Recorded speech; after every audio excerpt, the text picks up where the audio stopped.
A very good evening to you. Welcome to the Claw studio here at the Royal Opera House, Covent Garden, where we're live for a special Insight. I'm Petroc Trelawney.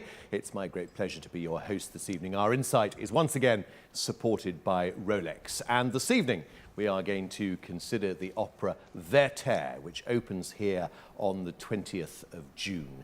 Jules Massenet's opera tells of the doomed love story between Werther and his beloved Charlotte, who is betrothed to another man. Torn between family duty and overwhelming passion, Charlotte faces an impossible choice. Will she be true to her husband or true to herself, her heart's desire? Werther was initially turned down when it was proposed for the stage of the Paris Opera. The bosses there felt it was too dismal for their stage. But the poet's passionate love for Charlotte has enraptured audiences since its first performance in the 1890s. And today, Werther is one of the most performed operas in the world. Well, the Royal Opera's revival of Benoît Jacquot's production delivers period perfect moonlit trysts, stolen glances, there's gunfire at dawn.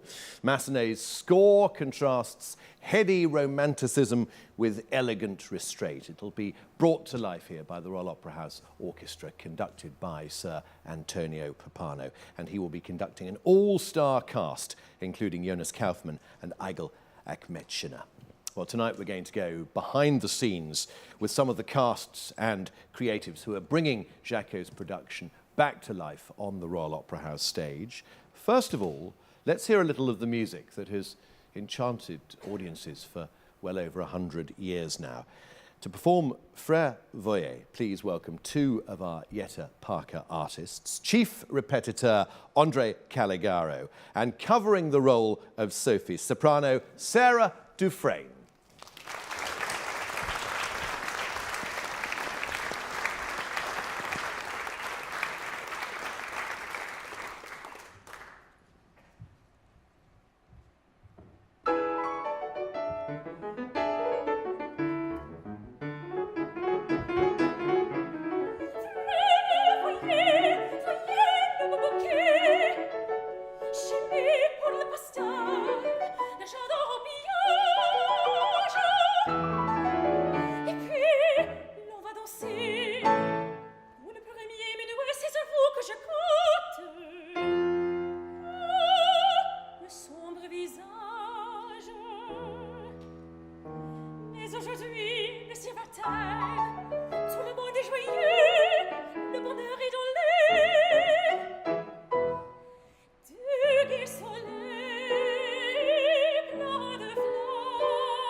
Dufresne and André Calligaro, a wonderful start to our Insight this evening. André will be back with us later on to play through some of Massenet's glorious score at the piano and talk about some of the musical themes and motives within the opera. Wonderful start to our night. Well, I'm very happy to welcome next the revival director of this production of Werther, returning to the main stage on June the 20th. Please welcome Geneviève Dufour.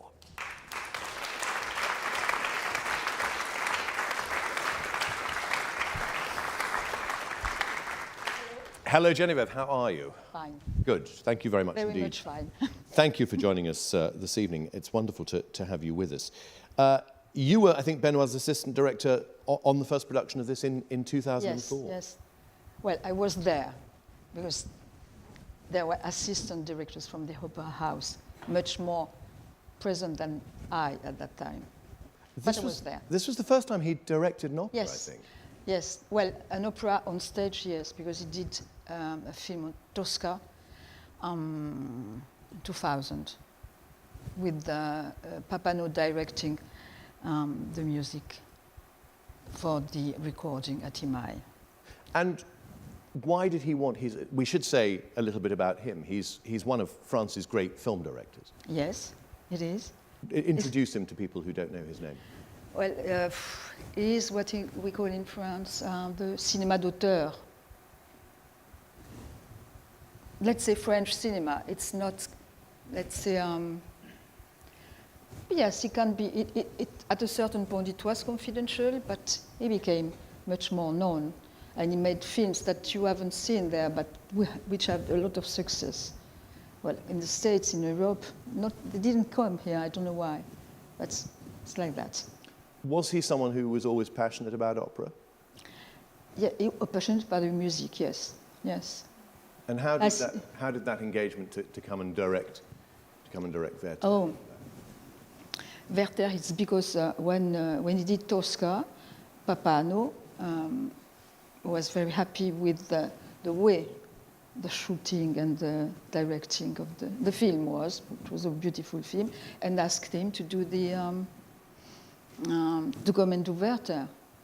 It was a great surprise, and of course also a great enchantment. Did he approach it, do you think, in a cinematic way? No, not especially. He did approach in mise en scène, in a staging way, whatever it is in a room, in a forest, or everywhere. It's the same. It's the same perspective of work. I think you have. And there is a sort of... Yeah, no, and actually, I remember because I've got the thing with me. He wrote it as a screen, as what we do when you prepare when you prepare a film, you do what we call un découpage. That is, prepare every shot, everything, every place. So he did that for the opera before coming here. Yeah. I'm sorry, can I possibly, this is a technical question I have to ask someone, could I possibly have a bit more sound in my ear? Because I'm having trouble hearing with this earpiece in my ear. Yeah, but I'm sorry because... no, you're absolutely perfect. No, my voice is quite... I just can't hear white it voice. very well. Which isn't very helpful, but you're doing a fantastic job and telling us very, very interesting things. The scope of Werther is fascinating, isn't it? The way the story unfolds in this very clear 6-month time frame. Yes, it's very short. Very short. Mais bon, c'est un point de vue from the libretto's author. Yeah? Yeah. I'm going to take this out because then maybe I'll be able to hear it better. Apologies for the joys of our technical problems this evening. So tell us a bit more about that first production. Werther? Here. And his approach. I don't know, he took it like... the approach of Benoit is that he thinks the music is the... in French we say moteur. Moteur is the engine, but of course it's not so mechanic. Yeah. That's the music is... that brings the feelings, and not especially the words. And he likes words, Benoit, because in his cinema, words are important. So, but he thinks that the music is in the opera is the thing. And the subject range, we talked about that idea of it running over a period of 6 months. How did he want to sort of build that in terms of a theatrical shape? Well, as you know, the various sittings, it's springtime, summer, winter. So it's all the setting, the set. It's well, the House of the Bay. Each act is as a set, corresponds at a season, and that's how it works. C'est simple. Hein? It's very simple. C'est pas. We've talked about his interest, and what about your passion for Werther? Was it something that you knew of as an opera? Or was Goethe's novel? No. I just I thought, oh, Massenet. I was not so, I didn't know very much of Massenet, and but afterwards, yes, yeah. I'm enchanted because it's really the nice, beautiful French music. Mm. And an opera that's incredibly popular in France. I think 1,300 performances in France alone, and that list continues to grow. I don't know. What about the look that he wanted to create in terms of collaborators? Charles Edwards, who was the designer. Yes, well, he didn't know him, but they worked well together, and they and the sets are very, very corresponding exactly, because each set is a space, and the first set is the close space of the Bailly. Well, it's a place of a family, and German family, bourgeoisie. Then you have the big la place, the round, and then you enter her house,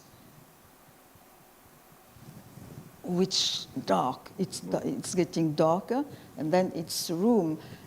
And the idea, the general idea, is the idea of the little room that travels on toward the front of the stage. Mm. Mm. And bringing it back to life again, this time at Covent Garden. I mean, how has that, you coming back to it again for another time, how does that feel? I'm enchanted. I did that. It happens that they asked me to do it here and also in Houston, in January. Well, I'm so happy to be able to listen to the music, to listen to the wonderful voices. So it's like only happiness. Yeah. Only happiness, yes. Not to talk is very difficult for me to talk, but to be there, it's really a joy. Yeah. Yeah, very happy. I hope the public will be happy to see it. And I'm yet sure. This is an opera that has heartbreak, has suicide as one of its principal themes. I mean, it is in many ways a very dark piece, isn't it? It is a dark piece, but it's a story of like Goethe wrote it. It's a story of love, a pure, very pure love without anything around it, and passion that's on somebody that unfortunately ended darkly by a suicide, which is the most terrifying thing in those days. That's why it was complicated, because they didn't want to show it.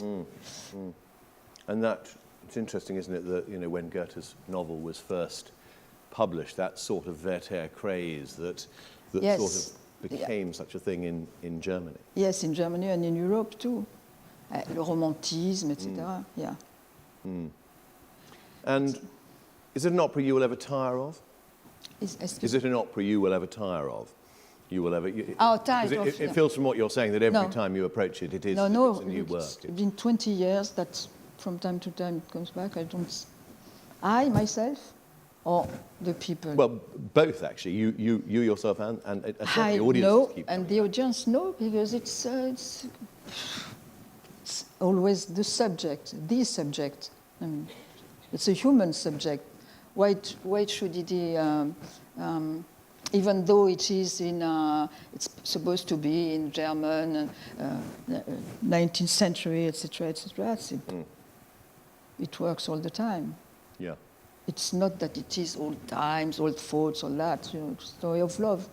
And it's also a story so well told, isn't it? I mean, that starts with Goethe's novel, but the libretto that Massenet got to work with is is absolutely superb, isn't it? Clear and in It terms of is its clear development, that it it's gives cool. to Charlotte a bigger part than in the book.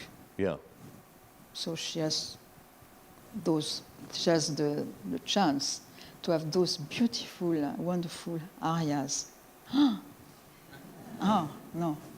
L'air des larmes, c'est Yeah. somptueux. It's terrible. Yeah. C'est terrible, mais c'est sublime. I mean, it could be called Charlotte, couldn't it? It is called Werther, but it could equally be Massenet's Charlotte.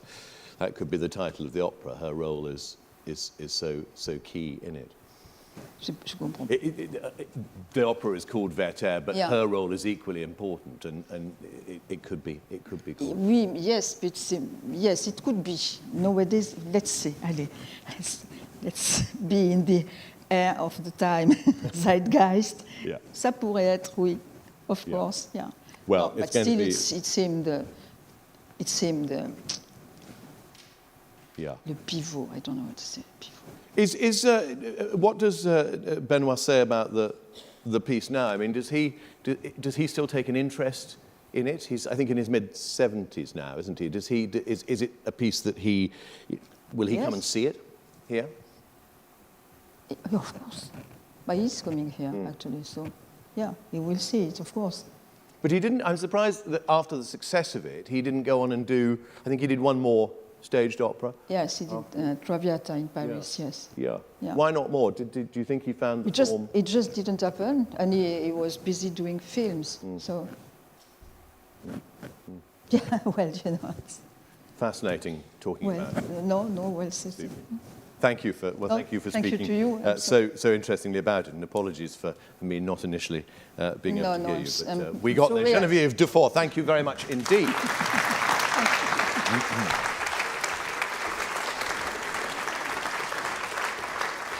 Now, there are many elements that come together to make an opera really sing, and Werther is no exception. Our next guest is here to give us a special insight into the role of the youth opera chorus in this production. I'd love you to welcome now the Senior Opera Manager for Learning and Participation at the Royal Opera House, Tom Floyd.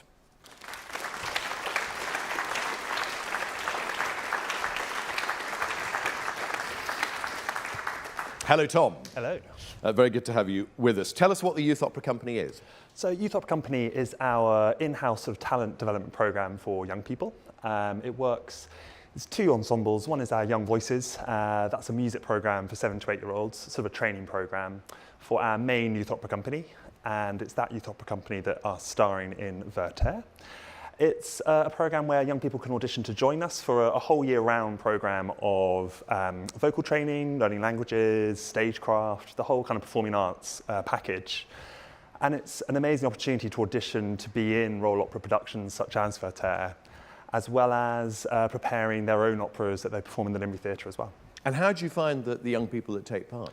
So we always want the company to be as representative of London as possible. So a lot of people think these are kind of starlets that come to us and they've all been to, you know, stage coach and all that kind of stuff. Not at all. And we really want just enthusiastic young singers who are passionate about performing. They might already be singing in a school choir, they might be singing in church, they'll be doing some kind of singing by the time they reach us. But we want them to come from a whole range of backgrounds, and then once they've auditioned and joined us, we then give them the skills they need to perform in an opera. They don't need to read music, they don't need to have had any classical training, they just need that kind of enthusiasm. And it's not, you're not saying this is a kind of starter course where come and do this and you know, you can have a career on the stage. That might be Oh, no, the we're case absolutely for saying. some of them, but for many it might just be something they do and they go on and do something completely different. Hugely. I mean, a lot of our young people will go on to have creative careers in the broader sense, and I'm sure all of them will go on to have an interest in opera that they might otherwise not. And a few will go on to pursue opera as a vocation. But yeah, that's not the kind of the only goal for the programme. And how long do they tend to stay on the programme? So if they join us at 9, they can stay with us all the way till 13. Yep. And the reason for that age range is broadly to do with the voice type you need to be in a children's chorus in most operas. So the kind of music that you see in Carmen and La Bohème is written for an unbroken or an unchanged voice. So if they join us at 9, they can stay with us for those 4 years.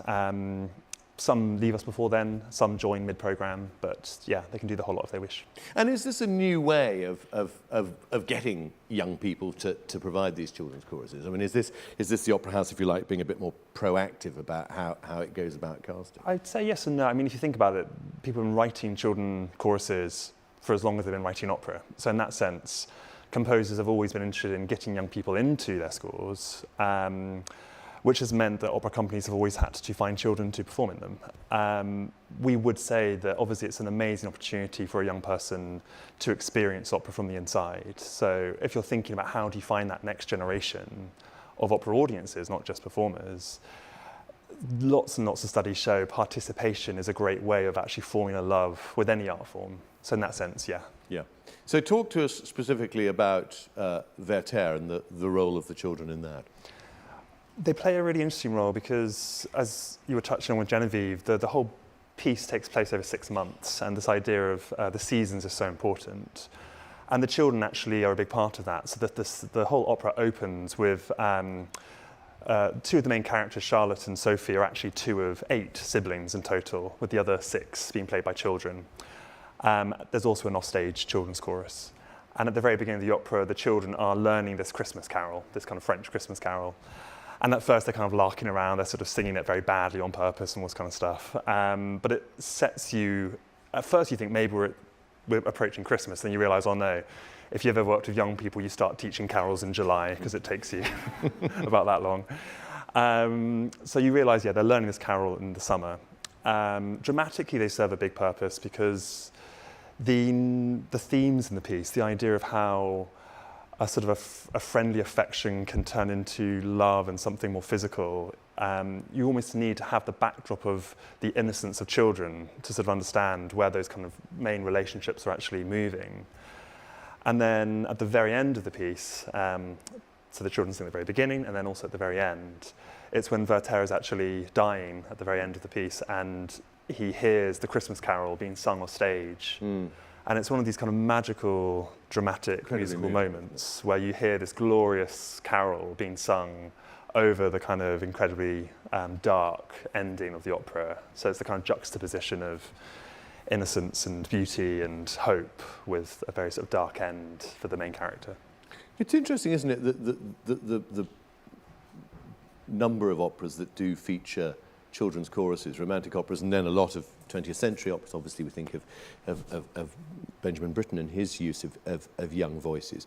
Because, you know, it's never going to be the easiest thing to organise, is it? It's always going to add pressure to the production. You know, you're dealing with children rather than professional adult opera singers. Obviously now there are lots of, you know, rules and policies about chaperoning and about how much children can work. It's not like 100 years ago when they could do every show in a run. So it's not the most straightforward thing, and yet clearly there's a reason why composers keep returning to it. Yeah, I think, as I said, there's been such an interest throughout the years, and those different composers, I think, came at it perhaps from different angles. So someone like Benjamin Britten was hugely interested in music education in a broader sense, and the idea that a young person could learn so much by working alongside professionals. And that's something else that I would always say about our programs, is that opportunity to work along really internationally famous opera singers is such an inspirational experience. But it's also a little bit like choristers, the sort of the professionalism that we expose them to. As you say, we have to do it very mindfully and not overexpose them. But myself as a young person, I remember sort of how exciting it was as a young person to step into those professional rehearsal spaces and how motivating that was. And it's unlike something a child will probably get almost anywhere else in their life. Yeah. It also, I think, does something very specific to the sound world, doesn't it? It gives a very interesting and very different sound to those moments of this opera, but of many other operas too. Massively, and when we're working with the company, there can be a tendency to pigeonhole the company into sort of, just sound like boy trebles, you know, that nice kind of angelic sound, which is kind of what you get at the end of Werther in a way. But if you watch a show like Carmen, where the kids are kind of playing these sort of street urchins, you want a much different sound from them. So we're always working with them here to make sure they are singing like any other opera singer, that they are characterising their singing, and not just kind of expect to give one sound for everything that they perform with us. Yes. Well, good luck to them all. How many?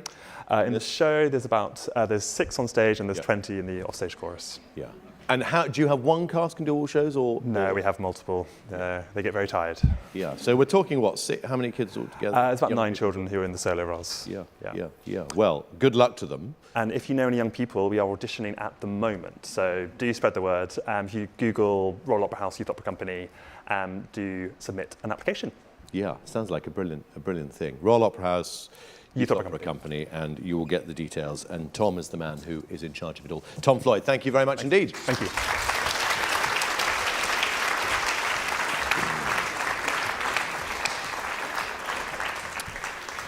Well, the unabashed sincerity and romanticism of Gilles Massenet's score to Werther has ensured the opera's place in the canon. As we were hearing, Benoit Jacquot's classic production has always been a showcase for the finest singing talent, and this revival, which will be conducted by Sir Antonio Pappano, is no exception. Jonas Kaufmann makes a welcome return to the Royal Opera in the title role, alongside Aigul Achmetshner as Charlotte. Delighted that both Jonas and Aigul are here with us this evening, and so are 2 of their co-stars, Gordon Bintner and Sarah Guilford. Gordon sings the role of Albert, who Charlotte is engaged to, and Sarah is Sophie, Charlotte's younger sister. Please welcome them all.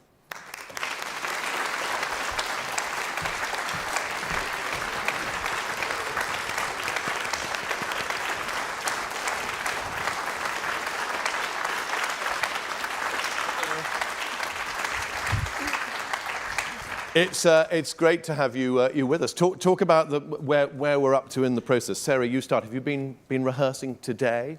Yes. So we had the Sitzprobe this morning, where we sit and sing with the orchestra, well, or stand, and then this afternoon, then we had the onstage children in to do Act 1, and yeah, so that's been. There's been a lot of energy in the room. Aigul, you're smiling with the mention of the offstage children. How did all that go? Well, children are fabulous, and they're true professionals, and it's always very fun to interact with them at the rehearsal room. And yeah, they're good. They have very good children. That's very good to hear. Gordon, this moment in the production when the date is getting very close for the first show on stage, it's exciting, isn't it? The development process of the rehearsal period. Yeah, for sure. I mean, these are the days where we're testing things out, we're trying things, we're building the relationships, we're in some cases sort of fine-tuning the language or the musicality with Maestro, and so it's really starting to take shape, and then we just continue to sort of bring it to life until it's, ready for stage, and then every night hopefully it's even different and more developed in a different way. Yeah. And Jonas, this is a role that you know so well. I mean, it's one of your key roles. To return to it again, I imagine it's a bit like what Geneviève was saying. It never really loses its excitement. Well, yeah, it's been a while. You see, I've been doing this role quite excessively for some years, and now it's almost, I think it's a little over 9 years that I've done it last time. So that's quite a gap. It's beautiful to come back to embrace an old friend. You see, it's something that you have stored all the memories and all the experiences from those many shows and productions that you've done.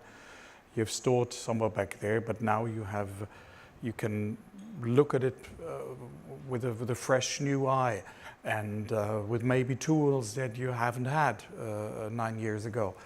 It's always good to just put aside a part and pick it up later, because then the development process is much bigger and stronger than it is usually when you just do it frequently. You tend to then constantly repeat or duplicate what you've been doing all the time. So this particular production I know because my very first Werther I did at Paris Opera, and it was a co-production with Paris. So it's exactly this production from Bernard Jacot that I did back then. And I have only the most beautiful memories of it. So I'm very much looking forward to come back to the roots. What I would love you each to do is just say a little bit about your character, because there will be people who have the joyous experience of coming to see Werther for the first time when it opens here next week, and we'll know a little bit about the story, but perhaps we won't know every detail of it. So perhaps one by one you could introduce your characters. Let's start with Werther himself. If you haven't seen Werther ever, it's a very good start. I would say, into opera, and it's a very good start to do this particular production, because it is done the way probably even Massenet would have visioned it back then, which is, I have to say, not always exactly the case, to be polite. And so you really understand the story. And well, you probably mentioned that before. I mean, it's a book written by Goethe, and at the time it was a big scandal. I mean, there was a massive wave of suicides afterwards who tried to copy the way, the style, even with the exact same waistcoat and everything, so to really make this reference. I mean, it's a dark character. It's someone that can hardly ever laugh and sees beauty in everything, but at the same time he doubts that he can compete with all the beautiful things around him, and including Charlotte. So we've been just talking out there before we came in about this strange way of behavior, that you don't just approach her father, explain the situation, tell them that you're incredibly in love with each other and that they should maybe reconsider the plans that they made before. And instead, he's in complete agony and torture and runs away, and because she says she can't stand him around anymore because he's constantly clinging on. And so then he finally comes back after almost 6 months when for Christmas Eve. When she's already married. Yeah. When she's why are you rushing things so much? I mean, it's just It's one of those moments, Heigl, isn't it, where you just want people to talk, really, to sort of have a conversation and sort these issues out. That would make for a good opera. Yeah, true. I mean, there are many. I mean, think of Othello. I mean, just 2 minutes and everything would have been solved, but it's just not happening. It would be massively our loss. Tell us about Charlotte, Heigl. Well, Charlotte is a good girl in just she lives by her own principles, by rules what society also tells, and she is very responsible. She's responsible after kids because mother died. She's taking care of her father, and it's lots of responsibilities. She cannot just run away, and she promised to her mother to marry Albert, who is probably a very good match for her. He's a very nice man, but unfortunately she doesn't love him. And you have something to say? No, he's very well, he's maybe not the romantic type of guy. Huh? He's not. He's solid. Will, he's not romantic. Well, let's bring Gordon in. And Yeah, exactly. Okay, let's discuss all What's together. the story? of Albert. He's handsome as hell, though. But no, I mean, joking. For all intents and purposes, Albert is the practical choice for a husband. You know, he's loyal. He adores her. He just doesn't express his feelings. He's very reserved. And here we are, Werther, who's like, I love you, and be with me, run away with me. Excuse me, what you can offer, just... Also, we have to understand that at that time, she couldn't bring dishonor to her family. If she will run away with him, that's it, her family destroyed. And she remembers that promise which she gave to her dying mom, that she has to be a good girl, she has to take care of her brothers and sisters, and marry Albert and take care of the father, like be a mom. She that idea of like sacrifice herself for happiness of all her siblings, that's the idea which was in her head, and probably she never fell in love. Like she never felt that feeling before. And then she suddenly died. Suddenly, yeah, when this Yeah, but I romantic mean, creature arrives. Sophie could have taken over. I mean, you see, there's another girl who is capable in leading the crowd of children. Because Charlotte has a lot of siblings, we should say. Yes. And the next one down in age is Sophie. So just tell us, Sarah, about Sophie. Well, so Sophie, I think we agreed, is around 15 years old. And she's kind of the light within the opera. So she always kind of enters at kind of quite sad or kind of awkward moments. Suddenly the music changes and you know Sophie's coming on stage, is telling everybody to be happy. She doesn't understand why you wouldn't want to be happy. And I think that's a real credit actually to Charlotte, because obviously Sophie and all of the other children have lost their mother.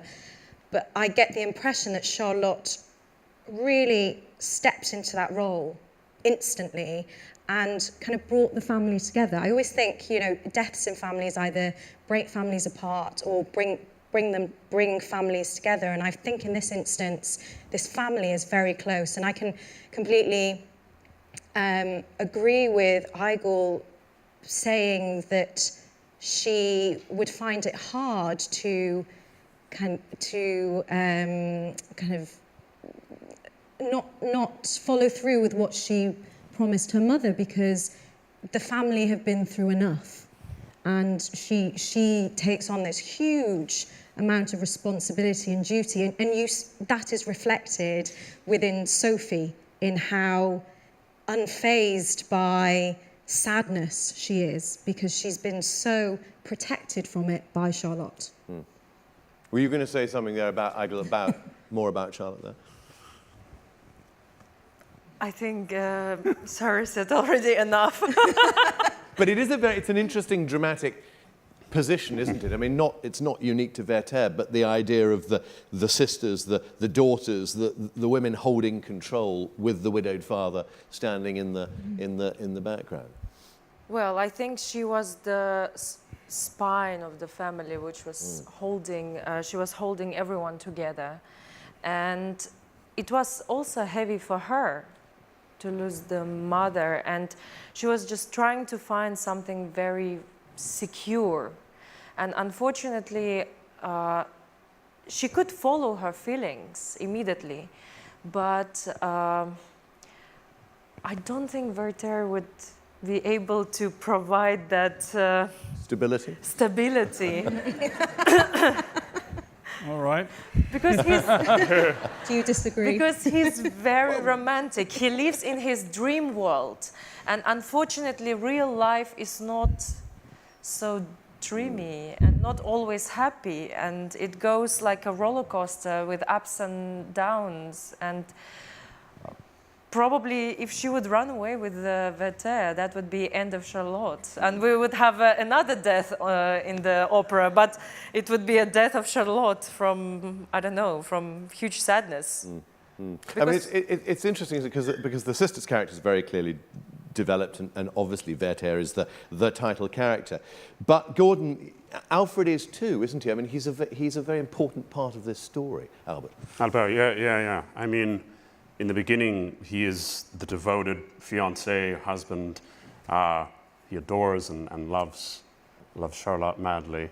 Then they get married. They go on to get married, and I guess he feels and he senses that Charlotte's heart is not in it, and insecurities and doubt begin to brew within him. And then we see in Act 2 that he asserts himself with Werther and sort of stakes his claim to Charlotte in a sort of passive-aggressive sort of stabbing way, you know, and it's quite an interesting arc because by the end of the opera, we've started with this bright and hopeful and joyful character, someone who's devoted to love itself, and by the end, he's one of the darker forces in the drama. I mean, his jealousy sort of overtakes him. He's paranoid. He's quite cruel and sort of mean to Charlotte in a way, And yet Werther's come and created this chaos, stirred everything up over a period of 6 months. Then there are lives to be lived, aren't there? Yeah. Things carry on. It is an odd part because he sort of comes and goes, and a good amount of time passes, and so it's sort of filling in those gaps of what's happened, how it's affected me, as sort of the steady partner in the relationship. There's very much one-sided, this sort of fractured relationship that leaves Albert sort of, I don't know, overtaken by his weaker self. You know? Yeah, because there is no big duet or something in this. No, I mean, no. You just have conversation really about oh, how interesting. He's coming. It is never any emotional thing. I mean, you talk about when she left, you say, oh, she still loves him. Right. But that's the only time you mention the word love. Yeah. But not in relation with Well, yourself. he tries to express Oh his no, feelings. twice. Well, Also no, with he her. does right at the beginning Yeah. with me. With her, yes, Yeah. that you're in love with me. This is true. Yeah. No, that's what I think that's debatable. Yeah. You love this role. You're in a state. Well, I mean, isn't this the basic of all operas? That all the sopranos are in love with the tenor. I mean, I'm sorry. What a misunderstanding. That's what most tenors would like to think, yeah. You mentioned that Goethe's novel on which this is based, which takes the form of a series of letters, the sorrows of young Werther, and you hinted at the extraordinary impact it had when it was first published. Was that something that lived on? I mean, were you aware of it as a sort of young, romantic, German-speaking teenager? Was it something that you knew of? Oh, you mean the novel, yeah. Yeah, the novel, of course. Yeah. Yes, I mean, it is, at least at the time when I went to school, it was absolute must to read it. And I can't guarantee, things have changed a lot recently, so I don't know whether this is still part of the education in Germany, but it used to be. And yes, of course, that was, it's, anyway, I mean, it's these dark thoughts that you see there, just like in Faust also. I mean, it's not really blooming and growing, and it's always a lot of tension and I think the combination of these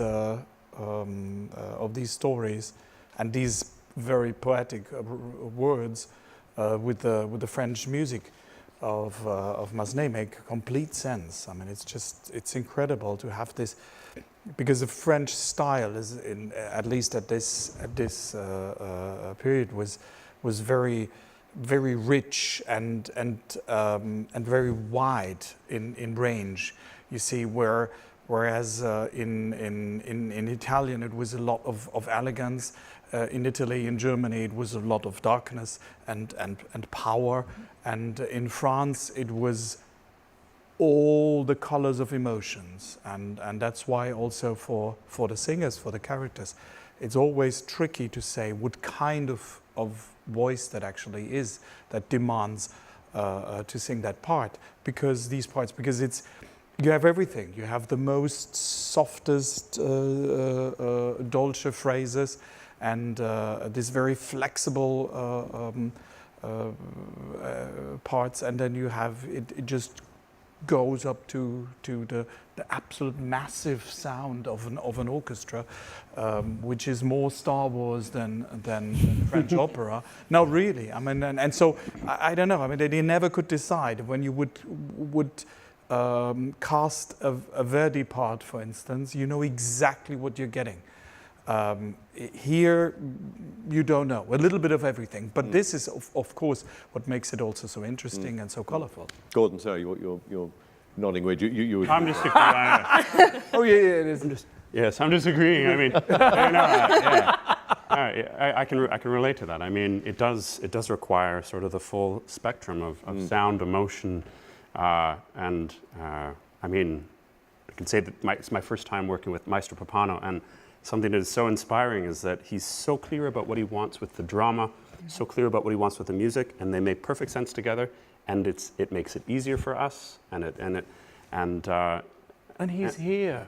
You see, if I may say that, I mean, this is one of the incredible advantages of Tony Pappano. Besides the many facts that we all know, that he is an incredible musician, that he is that he knows singers inside out, that he smells immediately when a note needs to be longer or shorter or something, that there's no need for explanation. It's just, but he's here, you see, and very, very often you do a production, whether it's a new production or whether it's a revival, and in the last minute the conductor shows up, and then everything has been, maybe not turned upside down, but still, I mean, it makes You've got a couple of rehearsals to reinvent. Suddenly complicated because there's a completely different spirit and interpretation coming into the room. Whereas here, this is what he really loves. He sits there in the regular rehearsals in the rehearsal room and interrupts and said, no, and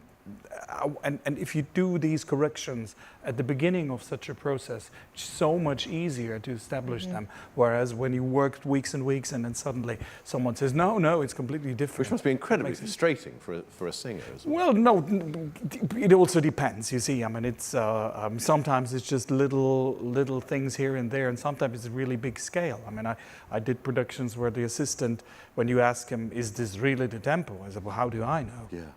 I mean, he never conducted it. I never heard him do it. Therefore, I have no clue. And so you work into an empty space that hopefully at some point will be filled by the maestro's ideas. And this is the opposite of what you get when you work with Tony. So that's Sir Tony. He helps to create this magic of music. Yeah, it's very joyful. And well, Gordon, you're saying your first time working with Tony. So it's your Royal Opera House debut. Yes. Which we should have a round of applause for. Oh, no. Is it yours? No. Not true. Not true. Not yours, Gordon, I think. Mine not yours, right? Yes, Yeah, mine. yeah. And how does it feel? I mean, because 2 years ago we met at Cardiff Singer of the World when you were taking part in that, which is coming up next week, and now you're here on this stage. I mean, how are you feeling? How are you? It's like a dream. It's as a young singer, you have certain places where you want to perform, or for instance, a Cardiff Singer of the World for me was a real dream because I'm from Cardiff and I was representing Wales. And then being here in this major house in the country that I grew up in, I mean, I'm just incredibly grateful to have the opportunity, and it's such a great role as well. It's, you know, it's not a huge role, but it's substantial enough to show what I can do on stage, and it's just a wonderful opportunity. I'm just incredibly grateful. Just going back to what you were saying, Jonas, about this being actually a good first opera. You know, if someone hasn't seen an opera before, it's a good way. And it is partly, and Genevieve was talking about this too, the structure of the piece. Is that the storytelling is very clear, the way that we move from summer to winter, from hope to tragedy. Massenet was provided with a wonderful story by Goethe, but a fine libretto as well, which he set magnificently with great clarity as well, it seems to me.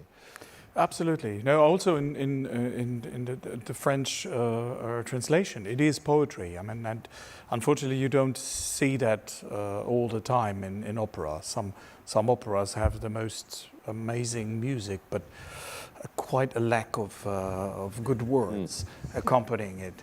And this is definitely not the case here. And so that's an extra joy to actually really play with these beautiful words. And yes, the story is clear. It is a quite tragic end. I mean, if you have no idea, I really warn you, because this last act and also the beginning of the last act or the last, is quite shocking, I would say. There's some blood involved, to put it mild. But that's what it is. It just we didn't add anything. It's exactly the story how it's meant to be, and it's really beautiful to see the development also from Charlotte and after the decision to separate for a while up to Christmas and when your letter scene, when you're reading the lines, what isn't it's so moving to see all the reflecting emotions and. It's still a bit too late. Her reaction is a bit too late. Yeah, well, it's not the first letter probably that she sees, and that's why the problem with Albert is continuing. To be one, because she locks herself always in the bedroom and reads my love letters. I mean, that can bring your Cramping my style. Well, we don't want to give away any spoilers for people who are seeing it for the first time. So, and you've had a long day, so thank you so much for coming and joining us at the end of it. Gordon, Sarah, good luck with your debut, which will be enormously wonderful, I am sure. Igor, thank you very much. Jonas, thank you as ever for joining us. Thank you. All right, thanks a lot.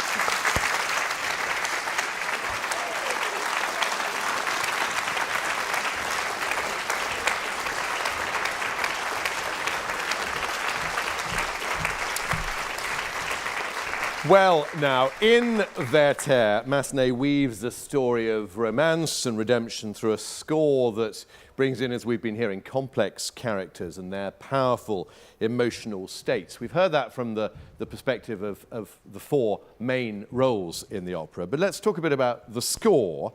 Much to discuss there, and it's wonderful that we're joined now once again by the chief répétiteur of the Royal Opera House, André Caligaro.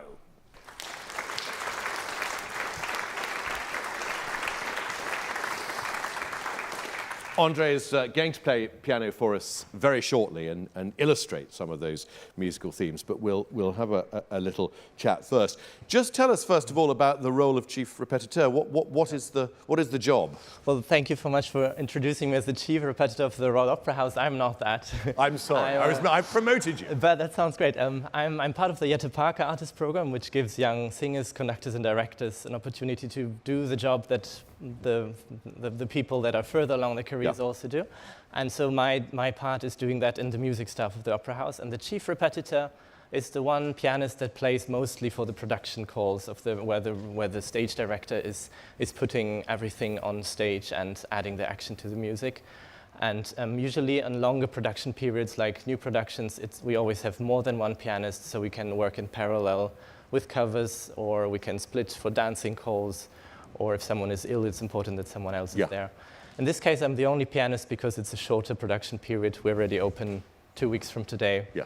So I'm chief and only répétiteur for this production. Well, I think we can call it chief then.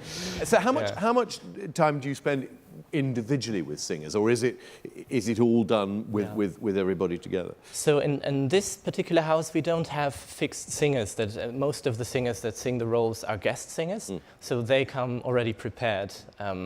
So most of our work has to do with the production calls and the rehearsals. But in other systems where you have a full-time ensemble, you have the coachings for the singers as well. Obviously, when there are jump-ins, for example, tomorrow we're going to have a jump-in in Trovatore, and I was répétiteur in Trovatore as well, so I'm going to play a call with the singer and the conductor to get the music on track. So it's a broad variety of tasks, playing for productions, playing for singers, but also, for example, helping with the children, auditioning them, or for chorus rehearsals, or also offstage conducting and all sorts of things. So every day is different. Yes, every day is understand. different. And every day has a different piece as well. The Werther is now my 9th opera that I'm working on this season. So that's really fascinating for me to be in a place like that where you have such a broad range of styles, pieces, and conductors and singers and directors to learn from and work with. Yes, and we've been talking about Tony Pappano, but you will be working with many other conductors, guest conductors, visiting conductors, and presumably each of them have different requirements and different demands. Yeah, that's always the most interesting rehearsal for me is the first music hall where we go through the piece with the conductor and the singers. Because a great conductor such as Tony, he doesn't need many words. I mean, everything he says is extremely interesting and gives us the drama of the piece, but just by his atmosphere, charisma, and the gestures, you immediately understand without words, oh yeah, that's how it goes. Like the phrasing just becomes natural, and the way the music blends in with the words just has a very natural flow. And so this is just always very exciting when you read a score that you don't know maybe, and then when you have that first music hall with a new conductor, you see, in the case of a great conductor, you see how it's put to life in a good way. And sometimes you have other people where you think, oh, I might disagree, but that's the joy of it, that you see different interpretations of things that you might have thought differently, and then you learn new things that you can add or reject later. I'm very interested to just hear what Gordon said. I don't know if you heard that, but just about a few words from Antonio Pappano Exactly, could really give you a clue as a singer and push you in a new direction in terms of what you should be doing. Yeah, because he started his career, I think, 10, 15 years before he started conducting as a coach and repetitor. So he really understands the needs and the developments of singers' voices very, very well. And I think that's very important for a successful opera conductor, because it's all based on the needs of the singers, and not the needs, but the way how you can bring them to perform their very best and bring the piece to life. Now let's talk about Werther specifically. What's your connection with it? I mean, when can you remember when you first heard it? Is it something you've known for a long time, or actually something you've only come to relatively recently? Actually not. I heard it for the first time about 8 years ago. I was studying in Vienna, studying conducting, and the great thing about the Vienna Opera is you can, for €3, get a standing ticket.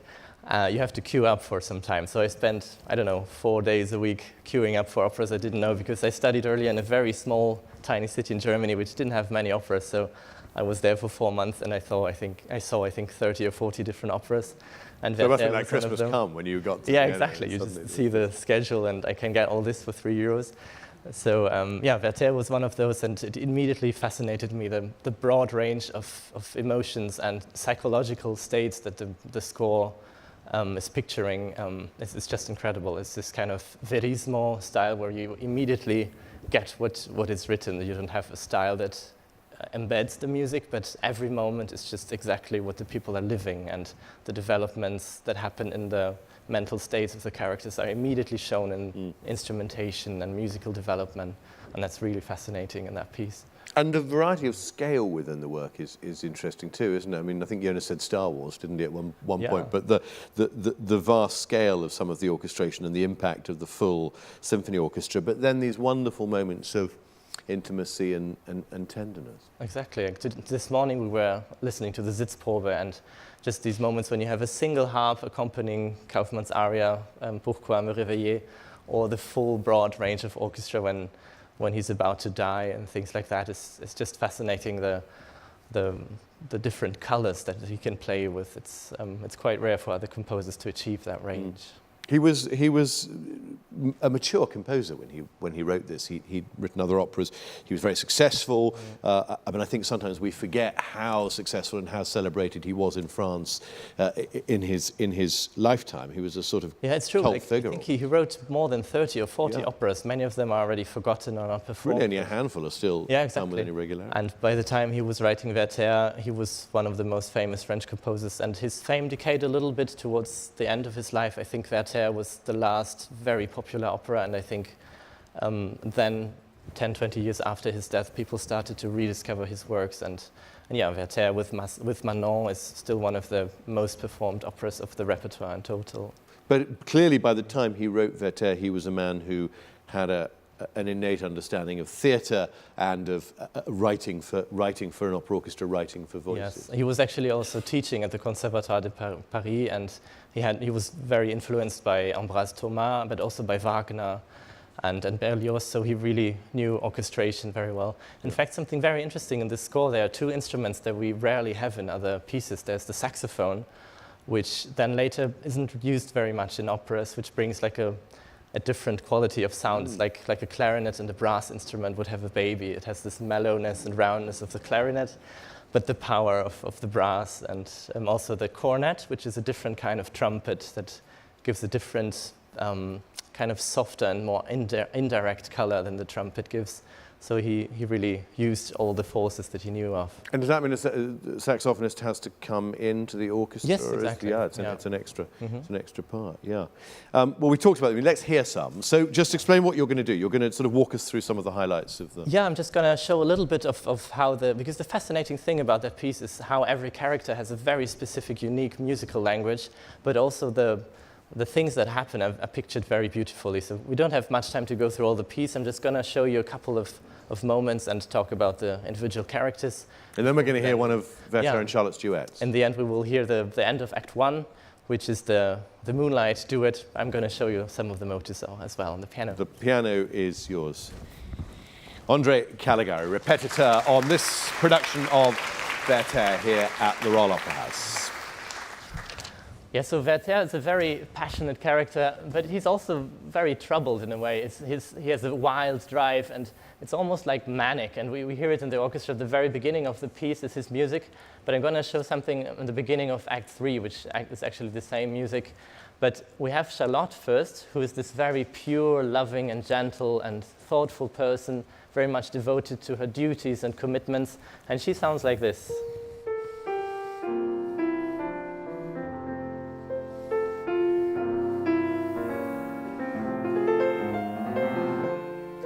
Seems all very nice, but then she sometimes has these worries and a lot of things happening that she has to think of.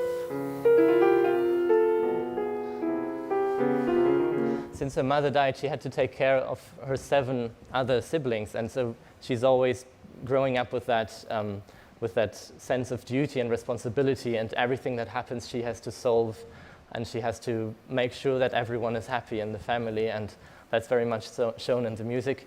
And Werther thinks only about himself and his love about her, and this sounds like that.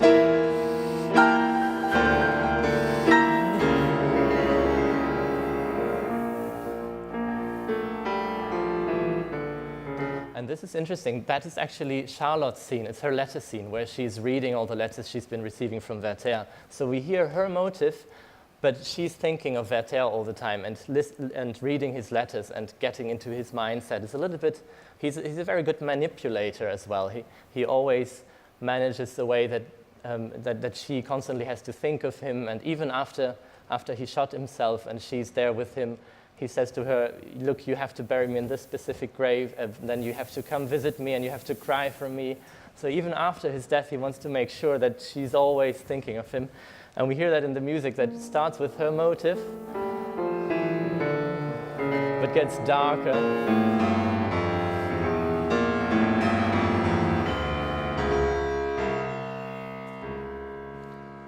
And she tries to get away from this, but doesn't manage to.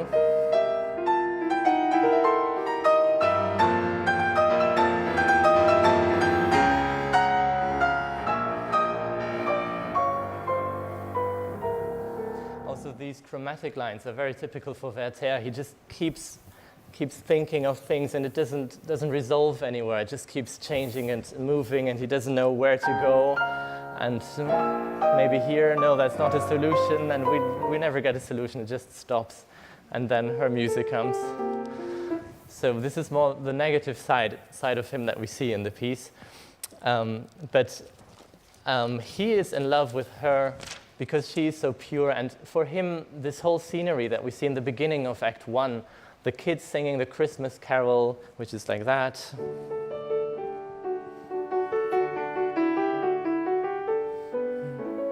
So very pure and gentle, and also seeing all the kids playing and Charlotte taking care of her. This for him is the ideal human bliss, like this purity, and somehow the soul is very clean in this family, and this is something he's looking for, and that's why he's driven to that family.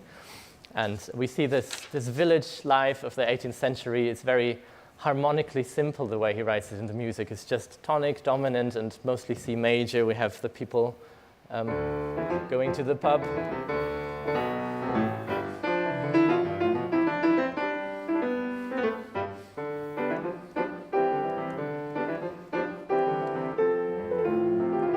So there's not much change. Every day is the same. People are very respectful. They go have their jobs. They are religious, go to church, and maybe have a little drink later.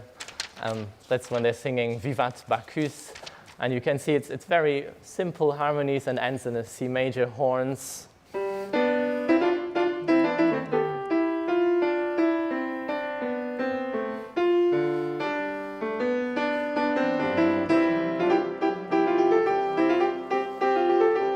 So that's the biggest level of excitement that she knows in her life. So it's kind of understandable that she marries Albert. Also, that was a promise to her mother. But Albert is a good guy. He's very sincere. He loves her very much, and he's very dutiful and respectful. And this is his aria. It shows that he is truly in love with her. It shows that he has very pure emotions. It's very pure.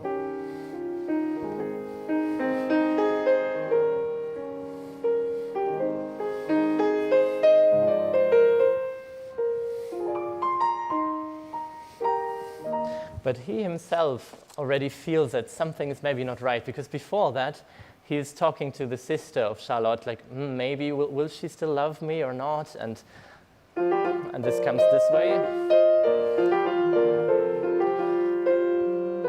We hear this chord with the oboe nagging him like a doubt. He's saying, she loves me, but this is not the melody that you'd expect when someone says, she loves me. And she thinks of me. But then he gets rid of that thought.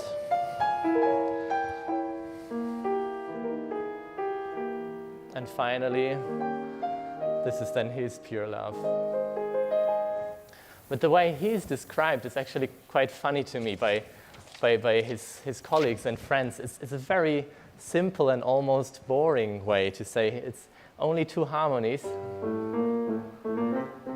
and nothing happens. And it goes back. And again. And they're saying, yeah, he's writing to me, his business is going well, he's just the perfect husband for your Charlotte. And another scene that pictures this very beautifully is when they are actually married, 3 months into their marriage, and it's 5 bars of stillness. They're just sitting next to each other and have nothing to say, and the music says that very loudly.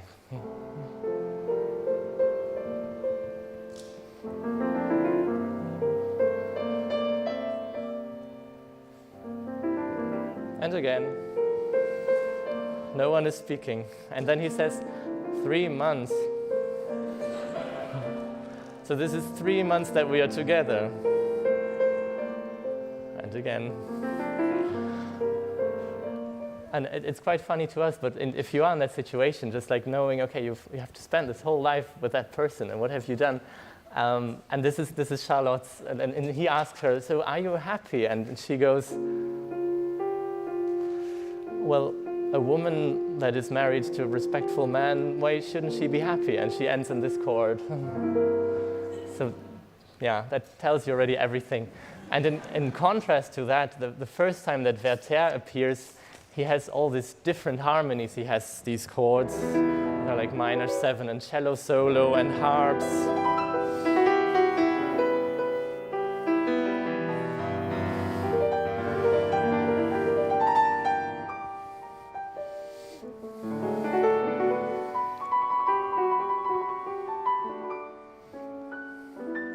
So of course that's something that she hasn't experienced yet, and that's intriguing and fascinating. There's something mysterious and magic about him, and but it's a little bit too late already. And she says something very, very painful in the end, that she has chosen his pain over the neglect of her own duty. She didn't want to lose herself, but because of that she has lost him. That's when he's already dying. And so no one is guilty of anything. It's just very unfortunate to watch these elements of human psychology that we encounter maybe in our lives just unfold in a very dramatic way that we hope doesn't encounter at all in our lives.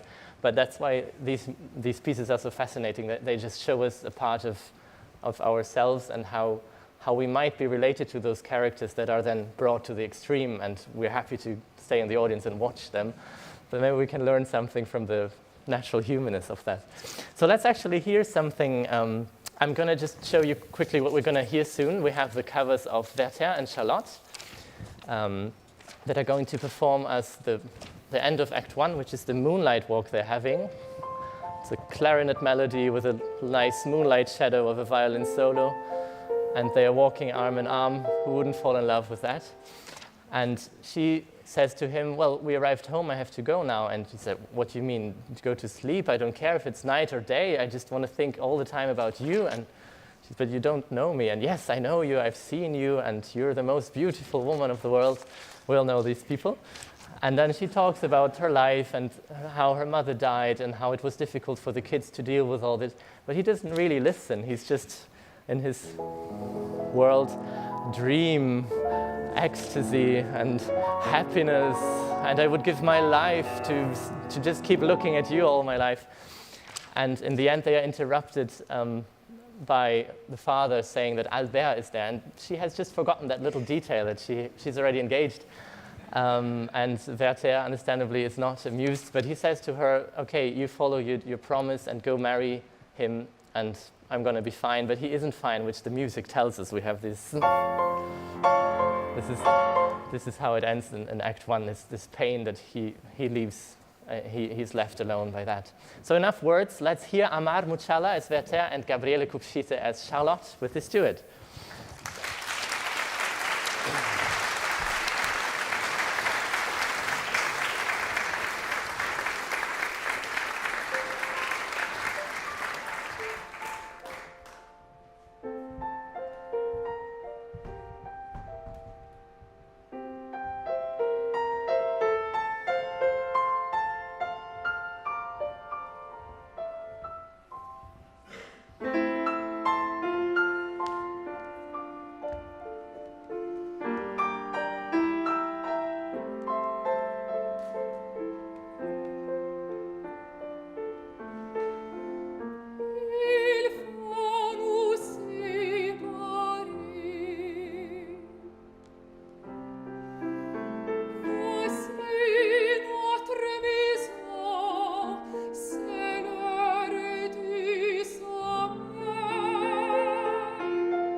Faut-il que j'en appelle à ceux que vous nommez vos enfants?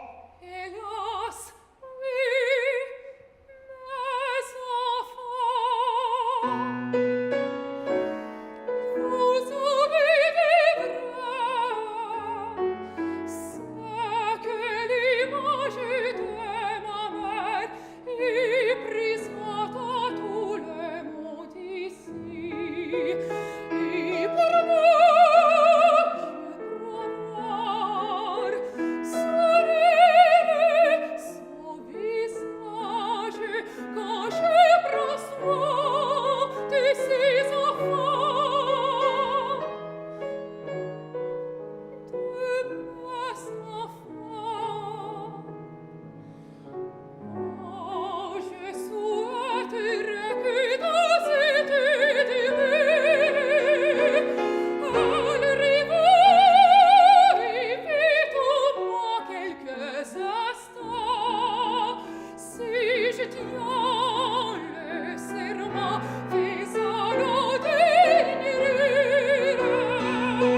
Charlotte, âges-tu de voir la bénédiction du ciel sur toi repose?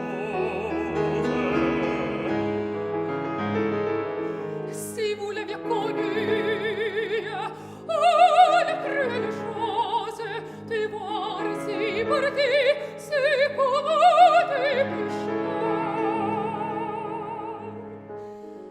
Quel tendre souvenir et quel regret amer.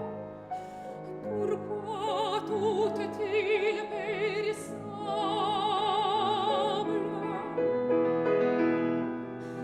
Les enfants se disent cela très vivement. Ils demandent souvent d'un ton inconsolable pourquoi les hommes noirs ont apporté ma mort.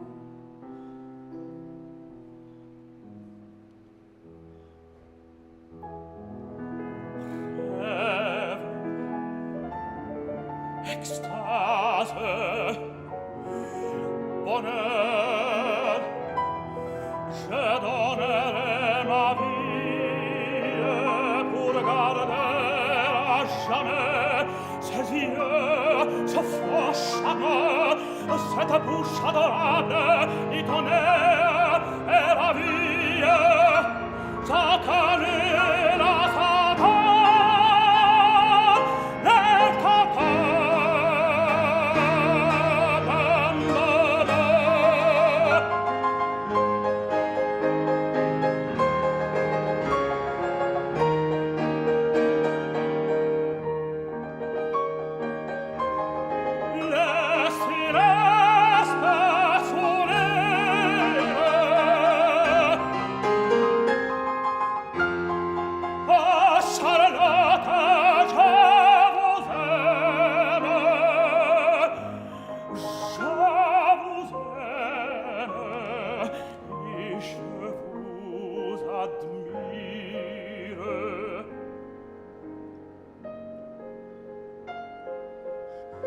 Nous sommes fous, rentrons. Mais nous nous reverrons.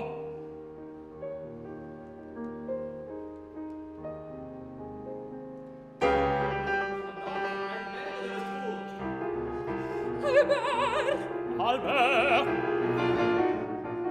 oui, celui que ma mère m'a fait jurer d'accepter pour époux. Tu mettez-moi qu'un instant près de vous, j'avais oublié le serment. Comme un rappel.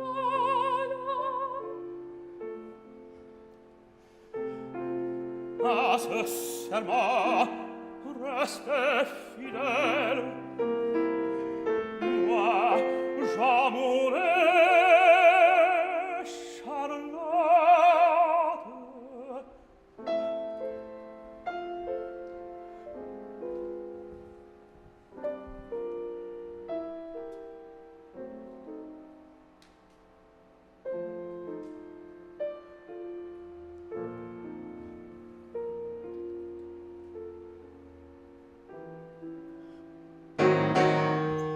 Un autre, son époux.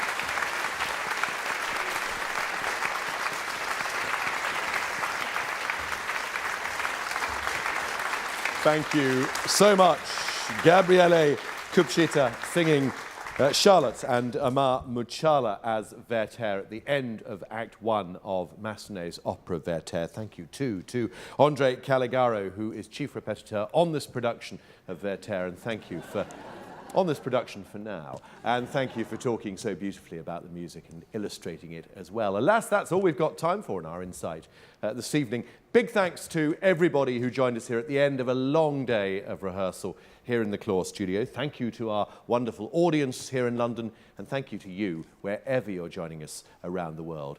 Insights from the Royal Opera House are supported by Rolex. You can book tickets to see Werther on the main stage here at Covent Garden. It opens on June the 20th. Thank you for joining us. Have a safe night. From the Royal Opera House in London, good night.